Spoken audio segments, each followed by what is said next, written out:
Pembahasan sifat pada manusia. Ayah berkulit hitam.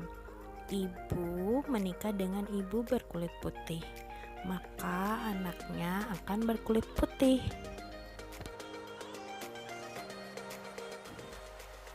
Perhatikan warna kulitmu, samakah dengan warna kulit orang tuamu? Kenampakan fenotip pada anak dipengaruhi oleh fenotip kedua orang tua. Beberapa sifat yang diturunkan kepada anaknya. Mari kita simak materinya. Yang pertama itu adalah tentang warna kulit. Nah, warna kulit, misal gen pengode warna kulit adalah gen A besar, B besar, C besar. Gen-gen tersebut mengkode pembentukan pigmen melanin, pigmen yang menyebabkan warna kulit berwarna gelap. Ada juga gen lain yaitu gen A kecil, B kecil, C kecil. Lihat tabel agar kalian memahaminya lebih dalam lagi. Di sini ada kotak tabel yang khusus gen, yaitu A besar, B besar, B besar, C besar, C besar. Ini untuk fenotip atau kenampakan warna kulit sangat gelap. Sedangkan A kecil, B kecil, B kecil, C kecil, C kecil, ini untuk fenotip kenampakan warna kulit sangat terang.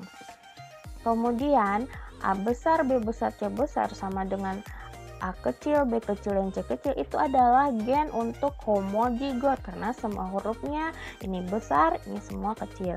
Sedangkan yang ketiga ini adalah gen heterozigot karena ada huruf besar, huruf kecil, huruf besar, huruf kecil, huruf besar, huruf kecil. Nah, ternyata A besar, A kecil, B besar, B kecil, C besar, C kecil ini adalah warna kulit sangat gelap atau terang, biasa disebut dengan sawo matang. Oke, yang berikut yang kedua itu bentuk pertumbuhan rambut pada dahi ya. Di sini ada dua macam bentuk pertumbuhan pada dahi.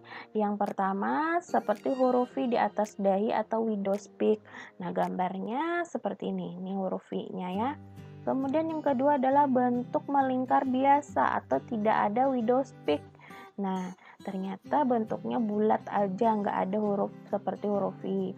Ternyata genotipnya untuk W besar dominan homozigot dan W besar W kecil heterozigot itu untuk pengontrol gennya untuk huruf V di atas dahi yang ini.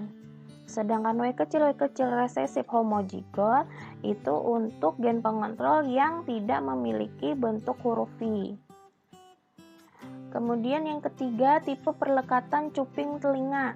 Ada dua tipe perlekatan cuping telinga pada manusia. Yang pertama, cuping telinga menggantung, artinya tidak menempel ke samping pipi kita, rahang sini ya, di rahang sini. Yang kedua, cuping telinga menempel. Nah, ini langsung menempel. Nanti kalau sudah selesai pembelajaran, kamu lihat di cermin bagaimana tipe perlekatan cuping telinga kalian. Ini biasanya diwariskan dari orang tua kalian karena dipengaruhi oleh genotip dari kedua orang tua kalian. Nah, bisa kalian lihat di sini di tabel genotip untuk G besar homozigot dominan, ini untuk fenotip kenampakan cuping telinga menggantung. Sedangkan G besar G kecil heterozigot juga masih sama, cuping telinga menggantung. Sedangkan ini G kecil homozigot resesif, ini untuk cuping telinga yang menempel. Oke, selanjutnya jenis rambut. Kamu tentu sudah tahu ya jenis-jenis rambut yang kita miliki. Ada jenis rambut lurus itu disebut dengan resesif, dikendalikan oleh gen C kecil. Sedangkan jenis rambut keriting atau dominan dikendalikan oleh gen C besar. Nah, di sini keriting, lurus, dan ikal atau bergelombang. Ini bergelombang. Kita lihat pada tabelnya genotip untuk C besar homozigot dominan ternyata untuk fenotip rambut keriting. Sedangkan C kecil homozigot resesif untuk rambut lurus. Nah, genotip yang heterozigot C besar C kecil ini untuk rambut ikal atau bergelombang. Nanti kalau kita kamu boleh di rumah mencoba persilangan ya antara C besar ayahnya rambut keriting menikah dengan ibu yang C kecil rambut lurus. Bagaimana F1-nya? Nah, satunya atau keturunan kedua anaknya, ketiga anak dan sebagainya. Bisa kamu kamu ini kan disilang di rumah ya. Seorang laki-laki berambut keriting, C besar menikah dengan wanita berambut lurus, C kecil. Bagaimana jenis rambut anak-anak mereka? Maka variantalnya C besar disilangkan dengan C kecil. Gametnya karena dia homozigot cukup ditulis C besar dan C kecil. Maka filial satunya adalah C besar, C kecil dengan fenotip rambut ikal. Kemudian lanjut tentang golongan darah. Ini sistem penggolongan darah perlu kamu ketahui, biasanya terutama untuk menghindari hal yang tidak diinginkan. Kalau terjadi kecelakaan biasanya perlu tipe golongan darah apa, biasa tertera di dalam sebuah SIM ya, SIM kita, makanya ada tertulis di sana golongan darah itu untuk apa? Untuk memudahkan ketika terjadi kecelakaan, langsung nih misalnya kurang darahnya banyak yang ini keluar, langsung dilihat di SIM-nya. Tapi pada umumnya sebelum melakukan transfusi darah juga kita dicek ulang lagi agar tidak terjadi kesalahan. Karena apabila si pasien yang tadi memerlukan darah O misalnya, kita kasih dia darah B, harusnya darah O juga. Nah, ini sudah kita bahas di materi di kelas 8 tentang penggolongan darah. Di kelas 9 kita belajar untuk pewarisan sifat yang diturunkan golongan darah dari orang tua kepada anaknya. Nah, di sini sistem penggolongan darah dibagi menjadi 3, yaitu terdiri dari sistem ABO, sistem MN, sistem RH atau Rhesus ya. Nah, tipe golongan darah kita pada manusia ada 4, kalau untuk ABO ya, A, B, O, dan AB. Jadi yang disebut dengan resipien universal itu AB, kalau donor universal itu O ya. Yang pemberi itu darah O, tapi darah O ini bisa memberi ke semua golongan darah lain, tetapi dia hanya bisa menerima golongan darah O saja. Beda dengan golongan darah AB. Golongan darah AB bisa menerima dari semua golongan darah ya. Bisa dari O, bisa dari B, bisa dari A, itu bisa diterimanya, tetapi dia tidak bisa memberikan kepada orang tipe golongan darah yang lain. Hanya AB saja. Oke, kita bahas sistem penggolongan darah ABO. Ini dikemukakan oleh Dr. Karl Landsteiner tahun 1901.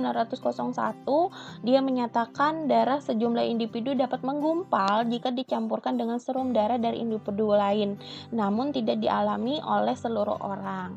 Kemudian penelitian membuktikan aglutinasi eritrosit adalah hasil dari reaksi antigen antibodi ya. Aglutinasi itu proses penggumpalan. Kemudian ada 2 jenis antigen yang terdapat di membran eritrosit dan 2 antibodi yang ada di dalam serum darah seseorang. Oke, kita bahas ya. Yang pertama ada antigen alamiah yaitu antigen A dan antigen B. Kemudian ada antibodi alamiah juga ya, ada antibodi alfa dan anti beta. Kalau golongan darah A mempunyai antigen A dan antibodi B. Kalau golongan darah B mempunyai antigen B dan antibodi alfa. Sedangkan golongan darah O tidak mempunyai antigen, tetapi dia mempunyai kedua antibodi, yaitu alfa dan beta. Sedangkan golongan darah AB, golongan darah mempunyai antigen A dan B, tapi tidak punya antibodi alfa dan beta. Kebalikan dari si golongan darah O. Oke. Sistem penggolongan ABO, ini sistemnya kalau kita praktek di laboratorium untuk menguji kita golongan darah apa itu bisa ya. Di sini dikasih anti A, anti B, dan anti AB. Nah, ternyata kalau yang seperti itu yang ibu tunjukkan itu tidak terjadi penggumpalan. Sedangkan yang ibu tunjukkan yang ini terjadi penggumpalan. Ya. Ini tidak terjadi aglutinasi. Jadi golongan darah A ketika diteteskan anti A, dia menggumpal. Tetapi anti B dia tidak menggumpal. Anti AB dia menggumpal. Artinya kalau dia tidak menggumpal, berarti yang anti B yang tidak menggumpal berarti dia golongan darah A. Golongan darah B yang tidak menggumpal itu anti A. Berarti yang terjadi penggumpalan di anti B. Berarti dia golongan darah B. Sedangkan kalau AB terjadi penggumpalan atau aglutinasi di anti A dan anti B. Ya, jadi aglutinasi. Akhirnya apa? Berarti dia golongan darah AB. Kalau golongan darah O tidak terjadi penggumpalan di anti A dan anti B. Seperti itu ya. Nah, jika antigen A tercampur bersama anti alfa dan anti beta, maka akan menyebabkan gumpalan dan bisa mengalami kematian. Ini penting dalam hal transfusi darah. Makanya biasanya diperiksa sebelum dilakukan transfusi darah. Oke. Golongan darah MN. Nah, golongan darah M, jika pada eritrosit seseorang terhadap antigen M, maka orang tersebut bergolongan darah M. Golongan darah N, jika eritrosit seseorang terdapat antigen N, maka orang tersebut bergolongan darah N.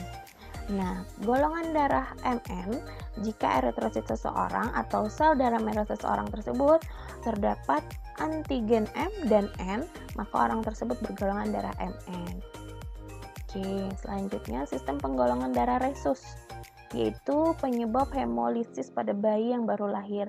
Yang diketahui sejak 1939 di wilayah New York, kasus hemolisis pada seorang ibu yang baru melahirkan terjadi akibat reaksi imun pada antigen dari sang ayah atau paternal antigen bayi yang dilahirkan dengan penyakit kuning atau yang dikenal dengan erythrocytosis fetalis yang bisa berujung pada kematian. Faktor resus, jenis antigen yang terdapat di dalam sel darah merah. Bila sel darah merah mempunyai faktor RH, maka disebut resus positif.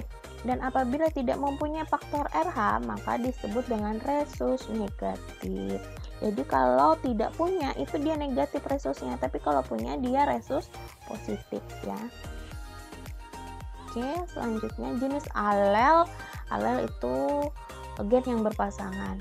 Disebut dengan isoagglutinogen untuk golongan darah ya. I dilambangkan dengan I. Nah, kalau dia IA, alel IA membentuk antigen A pada membran eritrosit. Kalau IB genotipnya ya untuk persilangan nanti, ini alel IB membentuk antigen B pada membran eritrosit. Nah, kalau IO, alel IO atau II tidak membentuk antigen A dan B pada membran eritrosit. Nanti mempermudahkan kita pada proses persilangan golongan darah. Nah, di sini persilangan golongan darah, fenotip golongan darah ada A. Nah, genotipnya ini yang akan kita pakai nantinya ini. Nah, gamet dan genotip ini yang pentingnya. Kalau homozigot dia IA. Karena sama. Kalau dia heterozigot IO. Nah, gametnya apa? IA. Jadi dipecah ya. Kalau yang heterozigot kan IO. Kita pecah, berarti ada dua gamet di sini, si IA dan si IO. Untuk yang heterozigot, kalau untuk homozigot si IA dan IA. Kita bahas yang untuk golongan darah B. Untuk golongan darah B ada yang homozigotnya IB. Untuk yang heterozigotnya IB dan IO. Kita pecah lagi si IB untuk yang homozigot. Yang heterozigot si IB dan si IO. Untuk yang golongan darah AB ada fenotipnya berupa IAIB. Berarti gametnya si IA dan si IB. Untuk golongan darah O biasanya dikenal dengan IO isoagglutinogen ya, I tadi lambangnya. Nah, berarti ada dua gen. dual sel gamet, CEO dan CEO. Nah, untuk golongan darah A, dia punya IA tadi, ini homozigot. Ya, yang B, IB, ini juga homozigot. Sedangkan IAIO ini heterozigot. IBIO ini juga heterozigot. Biasanya ketika untuk persilangan golongan darah yang berbeda hasilnya dari kedua orang tua, itu biasanya ketika persilangan golongan darah yang heterozigot. Biasanya berbeda dari kedua orang tuanya. Jadi jangan takut ya, nanti kita bisa buktikan pada persilangan golongan darah setelah kalian menerima materi dari ibu. Oke, kita ke contoh soal. Seorang pria bergolongan darah AB. AB tadi apa? Genotipnya IA, IB. Menikah dengan wanita bergolongan darah O. IO ya. Bagaimana persentase kemungkinan semua golongan darah anak-anaknya? Oke, sekarang kita jawab. Parentalnya kita temukan dulu. Ayah atau si pria golongan darah AB menikah dengan wanita bergolongan darah O. Bagaimana genotipnya? Genotipnya untuk AB, IA, IB. Untuk yang O, IO, IO. Bagaimana gametnya? Kita pecah satu-satu. Ya, kita pecah satu-satu. Ini punya IA dan IB, yang ini punya IO, IO. Yang kita silangkan dulu, ini sudah pada menemukan gamet kemarin, si IA dengan si IO yang pertama. Ya. Yang kedua, si IA dengan si IO yang kedua. Ini masih pada huruf yang di depan. Ini. Kemudian yang ketiga, yang ini kita gunakan. IB ketemu dengan yang di depan untuk yang ketiga. Lagi, yang ini masih IB ketemu dengan IO yang di belakang. Sekarang kita tulis F1-nya. Lihat, F1-nya yang pertama ke sini, berarti IA, IO. Yang keduanya IA, IO. Ternyata IA, IO bergolongan darah A ya, fenotipnya. Kemudian yang ketiga IB, IO. Ya. Berarti bergolongan darah B heterozigot. Kemudian IB, IO. Juga bergolongan darah heterozigot.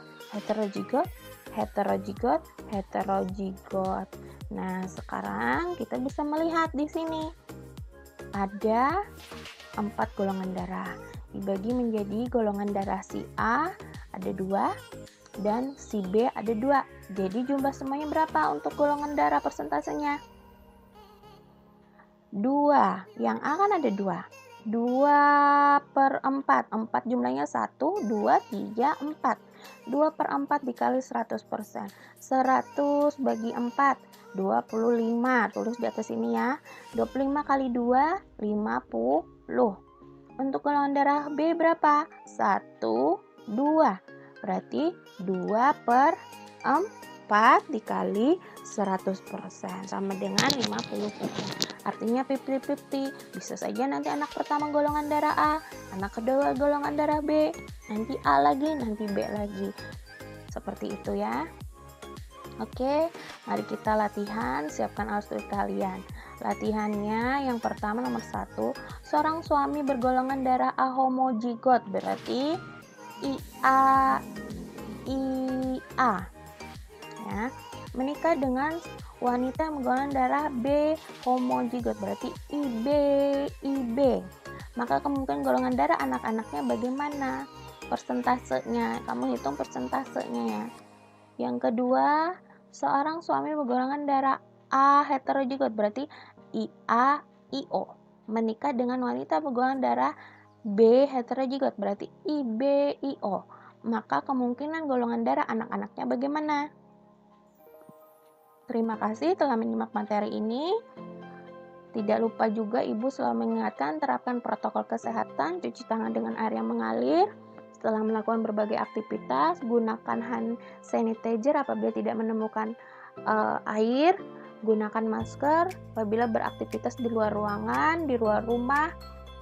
Jangan menyentuh wajah sebelum kita mencuci tangan dan jaga jarak, hindari kerumunan. Terima kasih. Assalamualaikum warahmatullahi wabarakatuh.